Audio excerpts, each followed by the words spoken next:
remembering God's covenant. The sun hung low over the plains of Moab, casting long amber shadows across the thousands of tents. Moses, his hair as white as the sea foam but his eyes still burning with the fire of a hawk, stood upon a high rock. Beside him stood young Elian, who watched the old leader with wide-eyed wonder. Moses raised his staff, and the chattering of the massive assembly fell into a deep, expectant silence. "Hear now, O Israel," Moses began, his voice carrying like a trumpet blast across the valley. "Listen to the statutes I am teaching you. Do not add to them, and do not take away from them, so that you may live."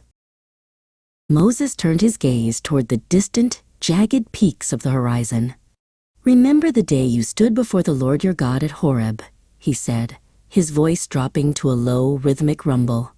Elian felt a shiver run down his spine as Moses described the mountain wrapped in thick darkness and gloom. "The mountain burned with fire to the very heart of the heavens," Moses continued. He looked directly at Elian's sister, Adira, who was listening from the front of the crowd. "The Lord spoke to you out of the midst of the fire. You heard the sound of words, but you saw no form. There was only a voice. Because you saw no form on that day," Moses warned, his expression turning grave, "watch yourselves closely. Do not corrupt yourselves by making an idol in the form of any figure, whether a man or a woman, an animal on the earth, or a bird in the sky." Elian looked down at his own hands, wondering how anyone could try to trap the great voice of the fire into a block of wood or stone. Adira gripped her brother's arm. They realized that God was too big, too wild, and too holy to be captured by human crafts. He was a voice, not an object. Moses held up the 2 stone tablets, the 10 Commandments etched into the rock by the finger of God himself. "The Lord made a covenant with you," he declared. "He brought you out of the iron-smelting furnace of Egypt to be the people of his inheritance." He reminded them that while he, Moses, would not cross the Jordan River, the people must remain vigilant. If they forgot the covenant and made idols, they would perish from the land. But even then, Moses offered a glimmer of hope. "If from there you seek the Lord your God, you will find him if you seek him with all your heart." The wind picked up, swirling Moses' robes around his legs. "Ask now of the days of old," he shouted. "Has anything so great as this ever happened? Has any people ever heard the voice of God speaking out of the fire, as you have, and lived?" He looked at Adira, challenging her to find another God who had performed such signs and wonders to rescue a nation. "To you it was shown," Moses said, "so that you might know that the Lord is God.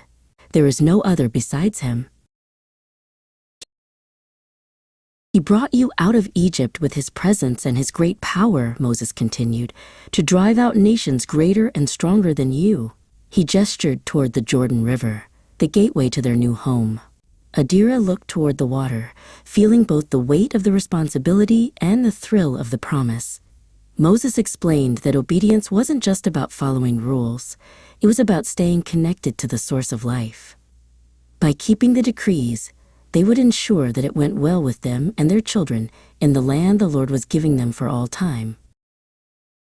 Moses stepped down from the rock and sat among the people, his intensity softening into a quiet warmth. He called Elian closer. "Take care," he whispered, "lest you forget the things your eyes have seen. Teach them to your children and to your children's children." Elian realized that the fire of Horeb didn't just belong to the past. It was a living flame that had to be passed from one heart to another. The covenant was a bond of love, a promise that the Creator of the stars wanted to walk beside them in the dust of the road. As the first stars began to twinkle in the darkening sky, Moses gave his final charge for the day. "Acknowledge today and take it to heart that the Lord is God in heaven, above and on the earth below. There is no other."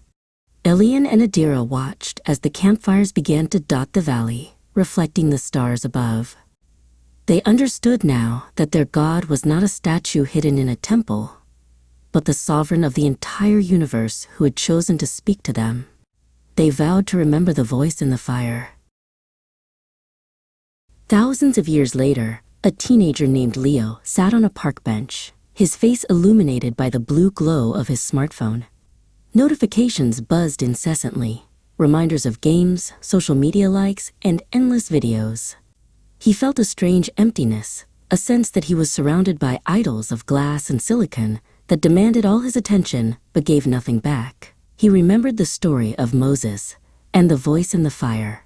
He realized that modern idols aren't always statues. Sometimes they are anything that takes the place of the invisible God in our hearts. Leo looked up from his screen and saw his grandfather, a man with a steady gaze and a peaceful smile, walking toward him. "Grandpa," Leo asked, "how do we hear the voice today when there's so much noise?"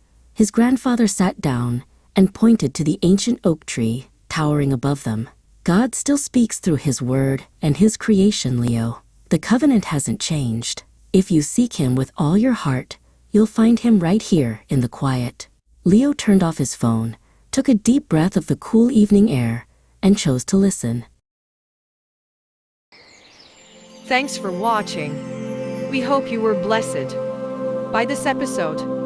Please subscribe to our channel so you don't miss any of our new episodes. God bless you.